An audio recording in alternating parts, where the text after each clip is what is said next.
In this lesson, we're going to be doing a bit more with volumes of solids of revolution and also some volumes of cross-sections, a little bit more practice with some average value problems, just a bit of a review of what we've been doing. So let's go ahead and start out with a rectangular cross-sections problem. This problem says region B is the area bounded by the x-axis, x equals 9, and y equals the square root of x. So let me start by doing just a very rough sketch of the information that I have. So I'm talking about the x-axis, x equals 9, call this 9, and y equals the square root of x. At that point 9, we know we're going to be at 3, and another point would be 0, 0, and I'm just going to we know that the square root curve looks like that, right? Awesome sketch there. That's all I'm going to need. Now it says for this base, so this is the base that we're talking about. This region right here is our base, region B. The cross-section's perpendicular to the x-axis. So here's one cross-section perpendicular to the x-axis are rectangles where the base, so we have a base and we have a height of our rectangle. The base is one of the sides of the rectangle, so that's why I made this one of the sides, okay? And what is that going to be? Well, I know this curve is y equals x to the 1/2, and this is 0. So this length here is simply x to the 1/2 minus 0, or x to the 1/2. So I know this side is x to the 1/2, and then it says the height is 3. So we know that the height is going to be 3. So now the area of my rectangle is base times height. So it's just 3x to the 1/2. Now, how do I find the volume? That's the question. I'm just adding up all these slices from their dx slices from 0 to 9 because we're bounded by x equals 9 in this case. So the integral from 0 to 9 of 3x to the 1/2, again, that was just the area of our rectangle, dx. That's all I have to do. Now this one does say find the volume, so I guess I should solve. It doesn't say just set up. So let's take the 3 out. The antiderivative of x to the 1/2, let's add 1. So that's going to be 3/2 and divide by what we added, 2/3. And we're evaluating from 0 to 9, 0 to 9. And then let me simplify first down to 2x to the 3/2 evaluated between 0 and 9. I'm just going to leave the 2 out. That's a constant. So I have 2. Then we have 9 to the 3/2 minus 0 to the 3/2 is just 0. To do 9 to the 3/2, okay? 9 to the 3/2. Remember what I say, break it down before you build it up. Nobody wants to do 9 cubed and then try and take the square root of that. That's too much work. So think to yourself, you don't need to write this step, just think to yourself, break it down. 9 to the 1/2 is 3, and then cube it. Much easier. 3 cubed is 27, so I have 2 times 27, or 54 is my volume. If I had units, it would be units cubed, but they don't give us any units in this one, so 54 is our answer. Now this one is similar to the worksheet that we did, the cross-sections worksheet number 1. The base R is the top half of an elliptical region. Okay, only the top half, and here's the equation. So let's do a quick sketch of what we have. We have 9x squared plus 4y squared equals 36. And again, we know this is an ellipse. I'm going to just find the intercepts over here. The x-intercept is going to be 9x squared equals 36. Divide by 9, x squared equals 4. X equals plus minus 2. And then for the y-intercept, 4y squared equals 36. Y squared equals 9. Y equals plus or minus 3. So 2 and negative 2 we will plot, and then 3 and negative 3 we will plot on the y-axis, and our ellipse looks a bit like that. Now again, the base is the top half, so we are only dealing with the top half of the ellipse in this case. And the cross sections are perpendicular to the x-axis. So here is a cross section. We're only going to the 0 because again, it's just the top half. And it says we have isosceles right triangles where the base is one of the sides of the triangle. So that's one of the easiest ones we have because that means we are given the base, which has to be the same as a height because it's isosceles. And what we're not given is a hypotenuse, but we don't really care too much about that because we know that the area is 1/2 base times height, and we have both the base and the height in this one. So that's really nice. Now, what is that? Let's go to our equation here and solve for y. So we have 4y squared equals 36 minus 9x squared. Divide everything by 4. Y squared equals 9 minus 9/4 x squared. Y equals plus or minus root 9 minus 9/4 x squared. And since it's just a top half, we eliminate the negative. We're just dealing with the top half, which is just the positive. Okay, so this is just the positive 9 minus 9/4 x squared. So this blue little height that I drew in would be root 9 minus 9/4 x squared. Technically minus 0, but who needs to write that? We have the base and the height are the same, squared. So that is simply 1/2 of 9 minus 9/4 x squared. And I'm going to leave it just like that. I'm not going to distribute the 1/2. That would just give me more fractions. Plus, I'm kind of thinking a step ahead. I'm thinking that the volume is going to be the integral from, where are we going? From here to here, we're doing dx slices, right? Because we have perpendicular to the x-axis. So we're going from -2 to 2, -2 to 2 of the area. So that's 1/2 9 minus 9/4 x squared dx. Now, that's great. You could leave your answer just like that. You have done everything you need to do. This is just the area of the triangle that we had found right there. They just say set up, do not solve. I just want to point out one other thing. If I had to actually solve this, I noticed symmetry in this shape. The area from -2 to 0 is the same as the area from 0 to 2. And for that reason, I can say that this integral from -2 to 2 is equivalent to 2 times the integral from 0 to 2 of that same thing. If I had to solve, that would make my life a little bit easier, and it would be very nice to be able to do that. And that's only because of symmetry. Because the area from -2 to 0 is the same as 0 to 2. So I can just say, instead of -2 to 2, it's the same thing as 2 times 0 to 2. So that's going to be a nice trick. And then the 1/2 and the 2 would have canceled out, and my integral would have been very easy there. Let's jump to this next problem, which is pretty much the same problem, except instead of just the top half, I have the whole entire ellipse. So we already knew what our ellipse looked like. We had figured out that the intersection points were -2 and 2 on the x-axis, and 3 and -3 on the y-axis. And so this time, instead of my region being just the top half, my region is the entire thing. And then my side length is going to be this. So we had found before that, y equals plus or minus root 9 minus 9/4 x squared. We had crossed out the minus because we were just dealing with the top. So this time we need to deal with the whole thing. So we have our plus or minus root 9 minus 9/4 x squared, where the top half, I'll make that purple, is y equals positive root 9 minus 9/4 x squared. And the bottom half, I'll make that dark blue, is y equals negative root 9 minus 9/4 x squared. And so now my cross section right here, the length of that is going to be, top minus bottom, or 2 root 9 minus 9/4 x squared. You can think of that as root 9 minus 9/4 x squared minus a minus 9 minus 9/4 x squared, which is 2 of them. Or you can think of symmetry. You know that this half was root 9 minus 9/4 x squared, and then we have the same thing on the bottom, so it's 2 root. Whatever you want to think, just think about, what this height is going to be. It's going to be 2 root 9 minus 9/4 x squared.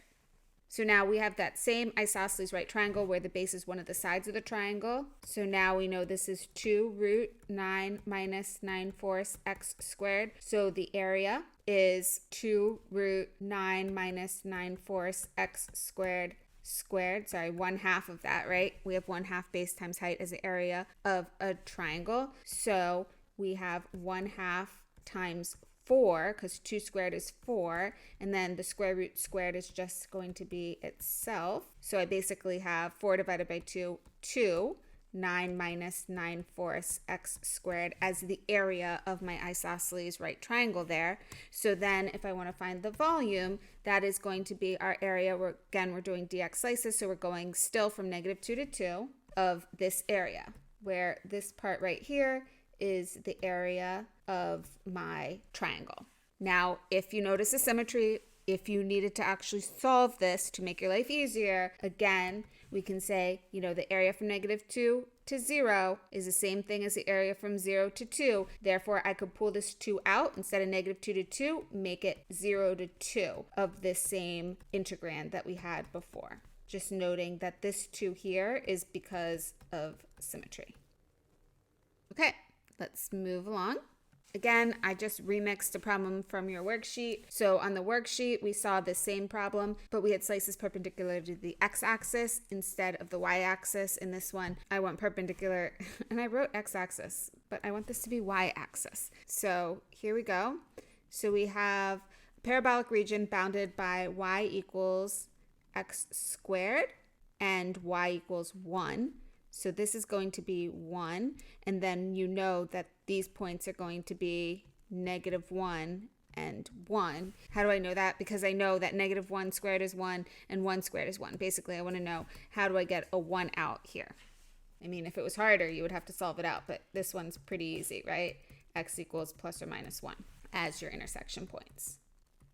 And so again, we want perpendicular to the y-axis like this are going to be squares. Since we're doing perpendicular to the y-axis, we know we are dealing with dy slices. And so we need everything in terms of y's instead of x's. So instead of my y equals x squared, we would be dealing with x equals plus or minus root y. So this is the positive side and this is the negative side. So this length right here is going to be, my root y minus a negative root y, or 2 root y. And so when I have my square, that side length is 2 root y.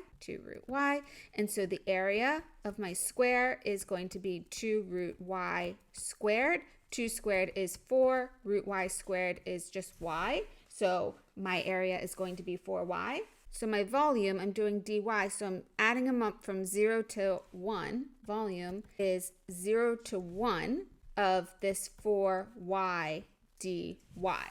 I don't have any symmetry going on here from that 0 to the 1. I don't have any symmetry this way. So if I were to solve this one, I could take the 4 out, y, add 1, divide by what I added from 0 to 1. 4 divided by 2 is 2. And then you're evaluating this y squared from 0 to 1. You have 2, 1 squared minus 0 squared, or 2 as your answer.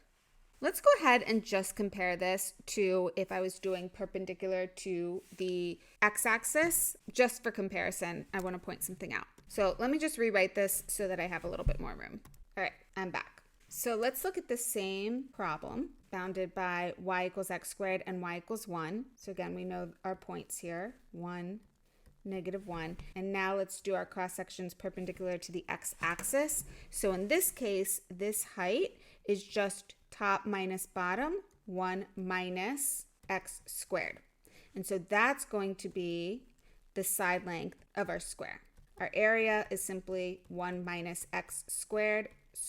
If I'm doing the volume of this, I'm adding up, my bounds are -1 to 1 in this case because I'm doing dx slices, all these areas, 1 minus x squared. Now in this case, do you see how the area from -1 to 0 is the same as 0 to 1. So again, I'm having some symmetry here. So I could, in this case, pull out the 2 and say it's the same, -1 to 1 is the same as 2 times 0 to 1 of 1 minus x squared dx. So this right here is because of symmetry.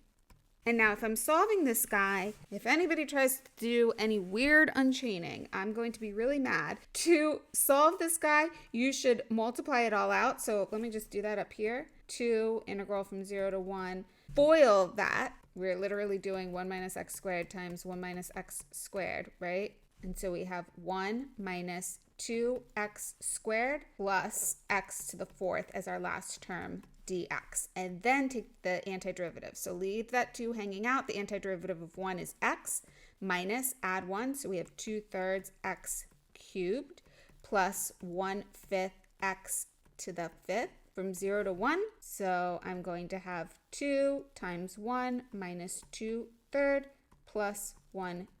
And you know what? I'm going to leave that as my final answer. On the AP, you can leave that as your final answer also. So that's that problem.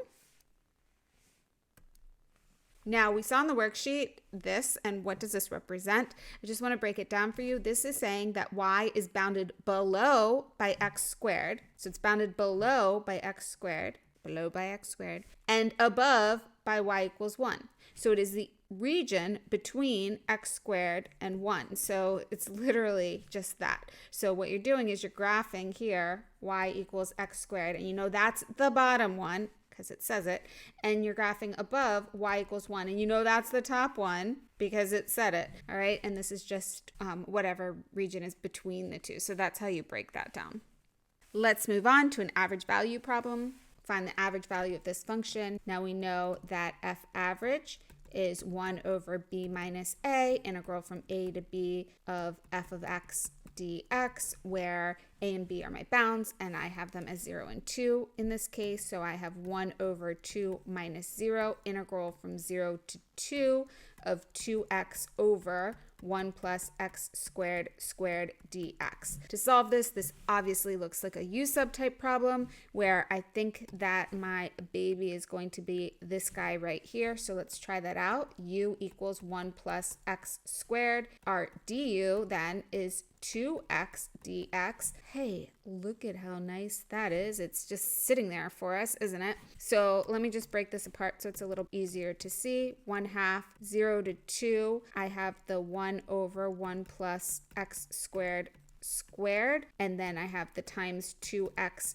dx, and so you know this is going to be replaced with your du, and this is going to be 1 over u squared, and then our bounds, don't forget to change the bounds. We had that x equals 0, so u is going to be 1 plus 0 squared, or 1. Our other bound was 2, so u is going to be 1 plus 2 squared, which is 1 plus 4, or 5. So our new problem is 1/2 integral from 1 to 5 now of 1 over u squared times du. Now, before anybody tries to pull any ln magic on me, don't forget, what is 1 over u squared? Let's rewrite it. That's just u to the negative 2. So I should just be adding 1, add 1, and then divide by what I added. That's what the integral is. I'm doing it between 1 and 5. Since I switched to u's and I'm evaluating, we're going to stick with u's. I'm going to take this negative out so that I have negative 1/2, and then I'm just going to evaluate 5 to the negative 1 minus 1 to the negative 1, which is negative 1/2, 1/5 minus 1. So that's negative 4/5 times negative 1/2 is going to be 4/10 or 2/5 as my answer. Let's just do some integration practice. I know this looks like last section, but you will have a lot of u-subs when you're doing the f average. So that's why you need to practice the u-subs for this unit a lot, and you're not going to have a calculator on this test, so make sure that you are practicing this. So e to the negative 5x, hopefully this negative 5x is jumping out at you as your u. So your u, because it's e to the what, right? So u is negative 5x. My du is going to be negative 5 times dx. We just have the dx, so let's go ahead and divide both sides by that negative 5. So I have negative 1/5 du. I can sub that in for my dx. So this becomes the integral of e to the u times negative 1/5 du. You can pull that negative 1/5 out. The antiderivative of e to the u is simply e to the u. So we just have that plus c because it's an indefinite integral. So we have negative 1/5 e to the negative 5x plus c. On this one, it's very similar. We have the sign of negative 5x dx. And so that is my u. And my du is going to be this negative 5 dx. And again, I'm going to divide by that negative 1/5.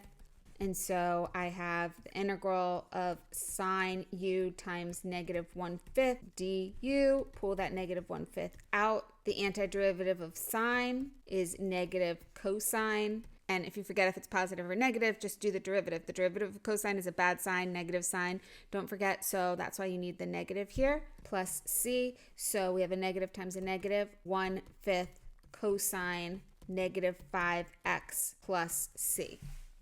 Now, some of you might be seeing a pattern where you can kind of do it in your head whenever the du is just a constant. You can kind of do it in your head, and I'm going to go back to this problem here. If you don't understand this part, it's not a big deal. Just do the u sub every time. But ones where the du, again, is just a constant, you can kind of do it in your head. So let's just think about it this way.